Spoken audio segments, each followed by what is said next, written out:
अस्सलाम वालेकुम। आप देख रहे हैं YouTube channel Sadiqa secret recipes. आज मैं आपके साथ आलू प्याज सब्ज़ मिर्च पकौड़ा की रेसिपी शेयर कर रही हूँ। ये सरसों के ऑयल में फ्राई करूँगी। सरसों के ऑयल में अगर आप फ्राई करके खाएं तो ये जो एक भारीपन सा होता है वो नहीं होगा। और किस तरीके से आप इसके अंदर फ्राई कर सकते हैं। अब एक बाउल के अंदर पकौड़ा मिक्स डाल रही हूँ। अब इसके अंदर थोड़ा थोड़ा सा पानी डाल के इसका बैटर बना लेना है। ये पकोड़ा मिक्स की मैंने रेसिपी दी हुई है, मेरे चैनल पे आप देख सकते हैं, एंड स्क्रीन पे भी दे दूंगी।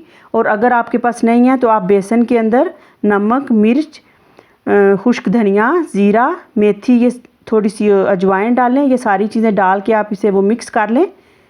अब इसके अंदर जब फ्राई करने लगे बेकिंग पाउडर डाल लें। ये मैंने 1/4 टीस्पून डाला है। अगर आप 1 कप बेसन लें तो आधी टीस्पून तक आप बेकिंग पाउडर डाल सकते हैं। अब इसके अंदर थोड़ा सा सब्ज़ धनिया डाल रही हूँ और अच्छी तरह इसे मिक्स करना है। बैटर आपने इतना करना है ताकि वो अच्छी सी कोटिंग हो जाए। अब आलू मैंने इस तरह काट लिए हैं, स्लाइस में बारीक कटे हैं, और प्याज थोड़े से मोटे काटे हैं, और सब्ज़ मिर्च भी मैंने वॉश कर ली है।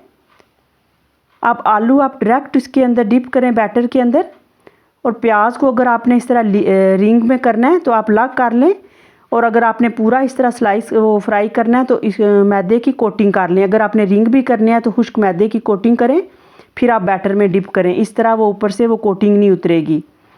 अब एक फ्राई पैन के अंदर सरसों का ऑयल डाल रही हूँ।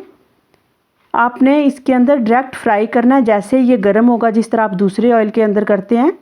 पहले मैंने तरीका बताया हुआ, आप मेरे चैनल पे देख सकते हैं। उससे मैंने ऑयल को पहले अच्छी तरह गर्म किया था, और पहले मैं उसी तरह वो गर्म करती थी, फिर मैं उसके अंदर फ्राई करती थी। उसे वो निकाल लेती थी, पहले ज़्यादा ऑयल को गर्म करके रख लेती थी, फिर किसी बॉटल में डाल के, और जब भी फ्राई करना होता था जितनी ज़रूरत होती थी वो इतना डाल के। और इस रमज़ान में मैंने ये डायरेक्ट सरसों के ऑयल में फ्राई किए हैं, और इससे भारीपन भी नहीं होता, और जो सरसों के ऑयल की स्मेल आती है वो भी नहीं आती। आप इस तरह करके एक दफ़ा ट्राई करें, बिल्कुल इसके अंदर से वो स्मेल बिल्कुल नहीं आएगी। और अगर आपको लगे कि वो बच्चों वगैरह को आती है तो एक बैच निकालने से वो बिल्कुल ख़त्म हो जाएगी। इस दफ़ा मैंने डायरेक्ट ही सरसों के ऑयल में इस तरह फ्राई किए हैं।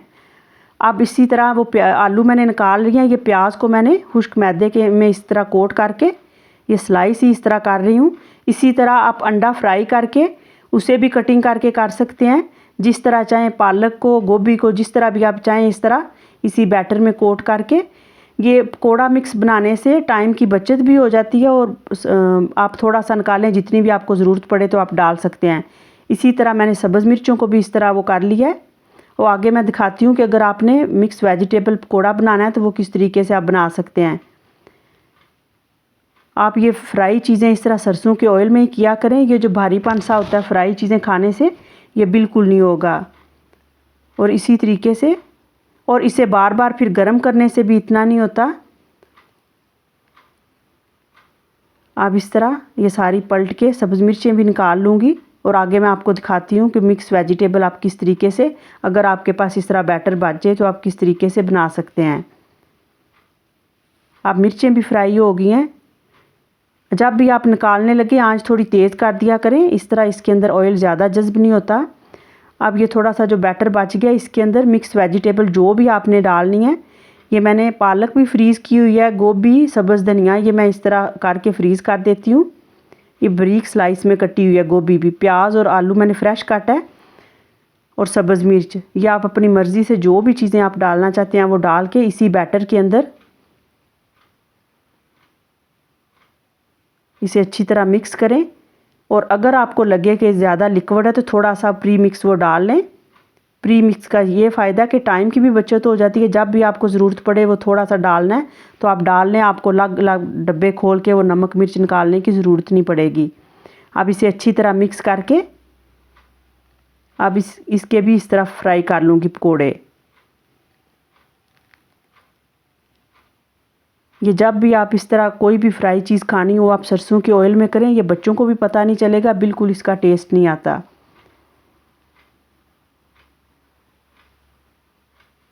अब इस तरह थोड़ा थोड़ा सा डाल के सारे